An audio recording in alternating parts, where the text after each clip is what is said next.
Bienvenue dans l'émission Un artiste, une découverte. Aujourd'hui, nous avons le plaisir de recevoir un photographe, Philippe Mouchel. Philippe Mouchel, bonjour.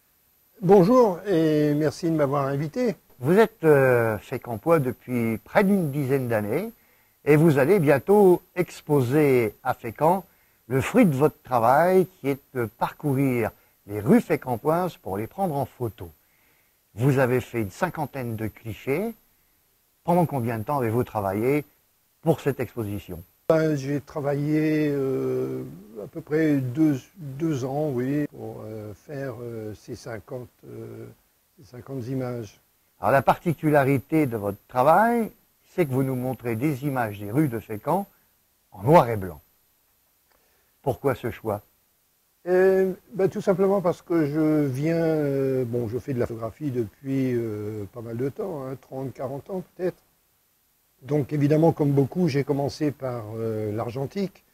Et l'argentique, ça marque, évidemment. Donc j'ai continué à faire ces images en noir et blanc. Et je trouvais que, je crois que le plus important, c'est que je trouvais que les rues de Fécamp s'adaptaient bien à l'ambiance, ça donnait une bonne ambiance aux rues de Fécamp. Qu'est-ce qui vous a donné l'idée justement de photographier les rues de Fécamp? Alors c'est une histoire peut-être un peu longue, mais enfin je vais essayer de faire court. Il y a un photographe italien qui s'appelle Gabriele Basilico, qui avait été engagé dans les années 80 au cours de la mission photographique de la Datar, pour photographier le bord de mer depuis le Cotentin jusqu'aux plages du Nord, jusqu'à la région du Nord. Et il est passé à Fécamp, il a fait des photos de Fécamp. On m'avait offert le livre qui s'appelle Bord de mer, et cette photo fait partie de sa collection. Et j'ai retrouvé l'endroit où il a fait cette photo, et ça m'a donné envie, non pas de faire la même chose sur toute la côte, mais de le faire simplement sur Fécamp. Très bien. Quand on regarde les images que vous produisez pour cette exposition, il y a tout de suite quelque chose qui nous vient à l'esprit, notamment quand on est fécampois. Comment se fait-il qu'il n'y ait ni une voiture, ni un personnage dans les rues de Fécamp au moment où vous faites vos clichés? Comment vous arrivez à faire ce tour de passe-passe? Pour les personnages, la raison est très simple. Il peut y avoir des problèmes de droit à l'image, donc il vaut mieux éviter de mettre des personnages.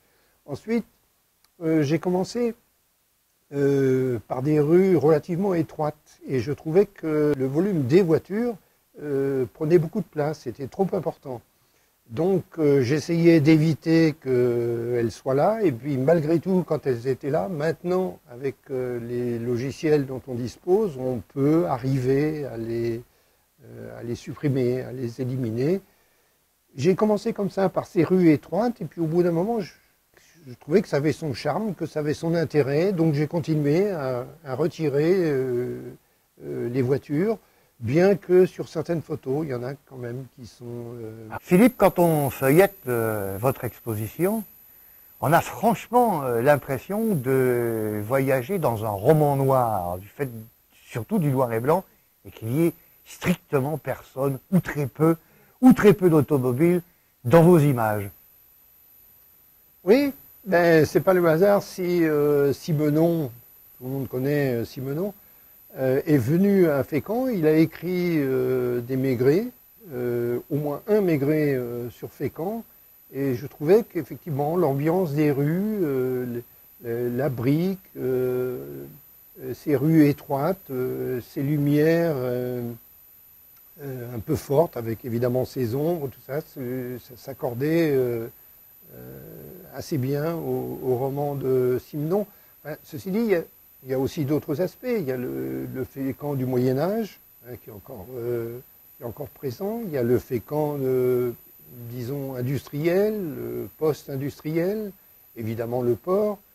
Je ne me suis pas trop, pour l'instant du moins, attardé sur le port, mais enfin c'est quand même une activité qui, peut-être par la suite...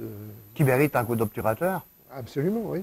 Philippe, quand on regarde vos œuvres, on est vraiment très surpris que vous travaillez avec le système maintenant numérique, alors que on a l'impression que c'est un travail de puriste et c'est fait avec de la pellicule, comme à l'ancienne, avec le révélateur, avec le fixateur, et puis l'agrandisseur traditionnel. Pourquoi vous avez fait ce choix de travailler en numérique finalement? Ben,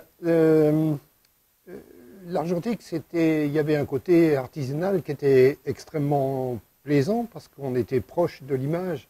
Maintenant, c'est vrai que le numérique est assez pratique, assez confortable presque. Je reviens à ce que vous me demandiez par rapport aux voitures et aux personnages dans les rues. C'est vrai que en argentique, ce serait beaucoup plus difficile à faire. Tandis que avec le numérique et encore une fois les logiciels de maintenant, on arrive relativement facilement à bidouiller, à éliminer tel détail sur une image.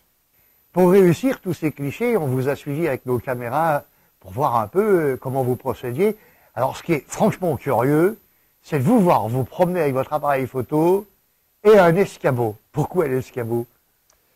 Ben, c'est une question de perspective. Comme je vous disais, beaucoup de rues à Fécamp sont étroites.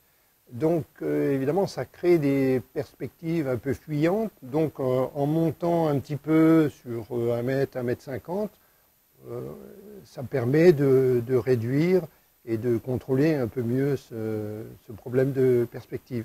Voilà. Philippe Mouchel, merci d'être venu nous parler de votre exposition dont je rappelle le titre, Lieu et non-lieu. Elle est prête, reste à définir du lieu où elle sera ouverte au public. Ça va venir, on se rassure. Et puis dès que vous en avez une autre en préparation, n'hésitez pas à revenir. Ce sera avec grand plaisir qu'on vous accueillera une nouvelle fois. Merci à vous.